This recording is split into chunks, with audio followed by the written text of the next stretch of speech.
Ako si Jerome. Panahon nang lumipas ng lisanin at iwan ako ng aking ina.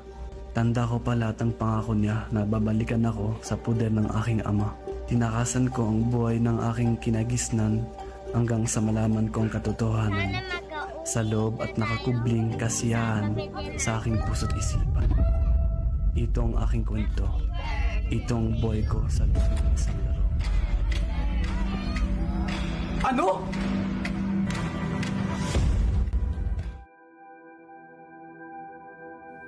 Yung mama ko, may nakapagsabi sa akin na nakita daw siya dito sa Quezon.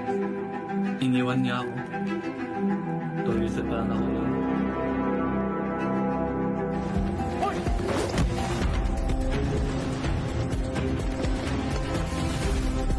Hoy, bakbo! Ang ingay nyo! Mga walang iya kayo! Ano ba kayo? Magsasalip pa sa'yo dito!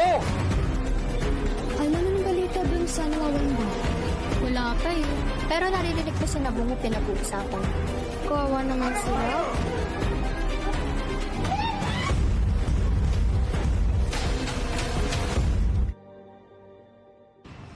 Naku, hindi mo ba alam na pag nandito ka, dapat alisto ka.